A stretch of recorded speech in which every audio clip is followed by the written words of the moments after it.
Queridos irmãos e irmãs, nós estamos lendo e meditando nesses dias, nesta caminhada do povo do livro do Êxodo, rumo à terra prometida, e que é, em certo sentido, uma parábola de toda a nossa caminhada, de toda a nossa existência. Nós somos peregrinos neste mundo, nenhum de nós tem aqui morada permanente. Estamos rezando hoje também, como é frequente acontecer, por falecidos, né? 7º dia, 1 ano, 1 mês. Ninguém tem morada permanente aqui. Somos peregrinos, como o povo de Israel foi peregrino e passou pelo deserto. Então aquilo que acontece no deserto não é só um fato lá do passado, da história, para a gente ser informado, mas é iluminador sobre a nossa vida. O povo que foi caminhando com Moisés e passou a pé enxuto pelo Mar Vermelho, começou a se impacientar. Não se diz que o povo estava passando fome, não, né? Mas se diz que o povo começou a ter saudade das panelas de carne e das cebolas do Egito. E vamos falar a verdade, a gente nem sabe se eles tinham assim tanto essas panelas de carne e cebolas, porque lá eles eram escravos, eles eram oprimidos, né? Mas nós temos a tendência às vezes a idealizar situações, né? Então parece que eles têm saudade de um período em que eles eram oprimidos e servos, mas porque pretensamente teriam algum conforto, que não era assim também lá grande coisa, mas diante daquelas dificuldades que estavam enfrentando na caminhada, e começaram a murmurar. Murmurar é a atitude que muitas vezes nós temos quando nos falta confiança em Deus, quando nós somos autocentrados, quando nós não acreditamos na providência de Deus e não conseguimos olhar com mais profundidade, iluminados pela palavra de Deus. E o Senhor então se manifesta a Moisés e a Arão, e então Deus resolve alimentar esse povo com esse alimento misterioso, maná, que é a tradução para nós da pergunta que eles fizeram: o que é isto, né? O Senhor providenciou este alimento misterioso que caía pela manhã e que eles não conheciam, e começaram então a viver deste alimento. E ainda à tarde vieram aquelas codornizes, né, que forneceram ao povo de Israel carne, né?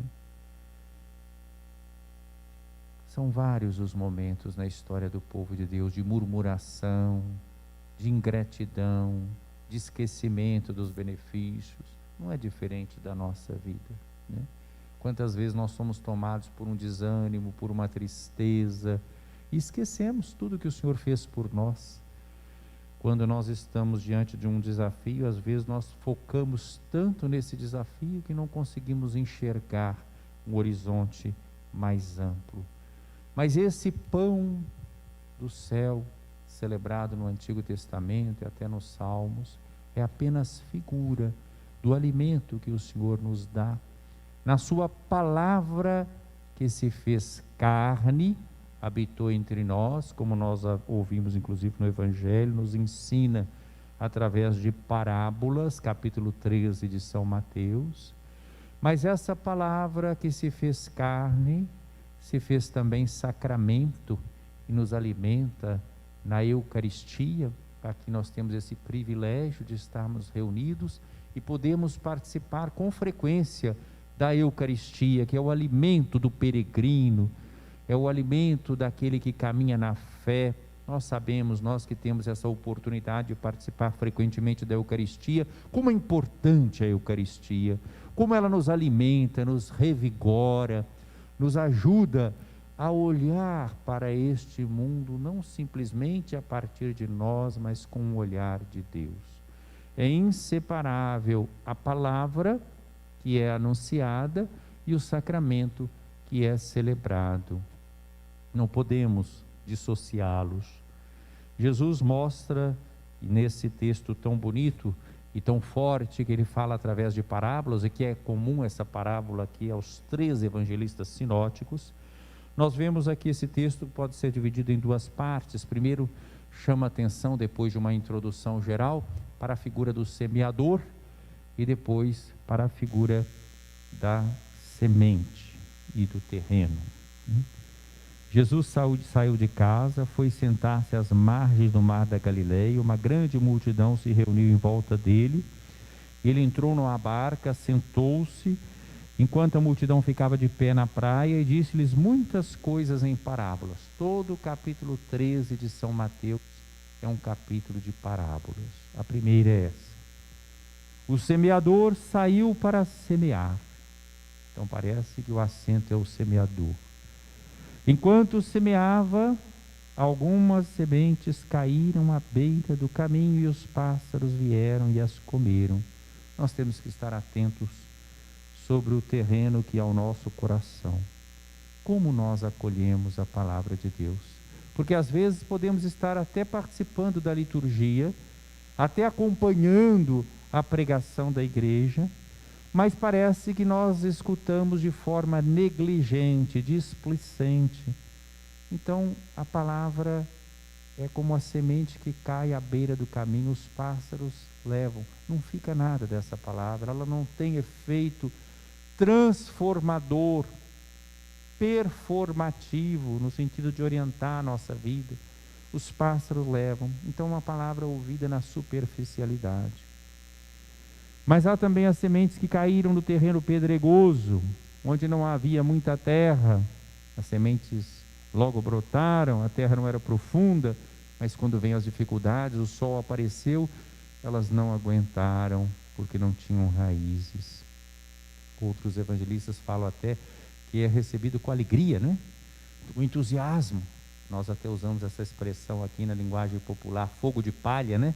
Fogo de palha parece uma coisa que parece que é forte, quando põe um pouco, mas acaba logo, né? Porque não tem consistência. Então, essas sementes que caem num terreno que não tem profundidade. Os primeiros escutavam de forma displicente, superficial, nem escutavam direito. Os segundos, eles não têm profundidade, é um entusiasmo passageiro. Mas tem um outro grupo, então são três tipos de terreno que tem dificuldade. E nós todos podemos encontrar nessas situações, às vezes em que ouvimos de forma displicente, às vezes em que ouvimos sem ter profundidade, às vezes em que nós queremos servir a dois senhores. Jesus disse que não é possível servir a dois senhores. Não se pode acender uma vela para Deus e outra para o espírito do mundo.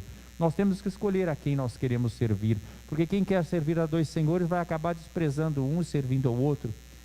Então aquela semente que cai junto dos espinhos, ela cresce, mas os espinhos também crescem, né? E chega o momento em que os espinhos sufocam a planta. Quem são esses espinhos? São os nossos vícios, são os pecados. É quando a gente quer servir a Deus, a semente caiu, brotou, mas quer também continuar servindo aos nossos instintos egoístas. Não é possível fazer isso. Vai chegar um momento em que esses instintos egoístas sufocam a planta e matam aquela semente que tinha brotado. Mas há também outro tipo de terreno, a terra boa. E também aqui tem gradação. A semente caiu no terreno bom e produziu frutos. 100 por 1, 60 por 1, 30 por 1, todos exagerados, qualquer agricultor sabe disso, né? Mas, mesmo nessa gradação, nós vemos quem produz 100 por 1, quer dizer, parece que a acolhida, porque a história da salvação é assim, a graça de Deus é sempre eficaz, a semente é boa, ela tem uma potencialidade, mas agora depende do terreno, da forma como nós ouvimos, acolhemos a palavra.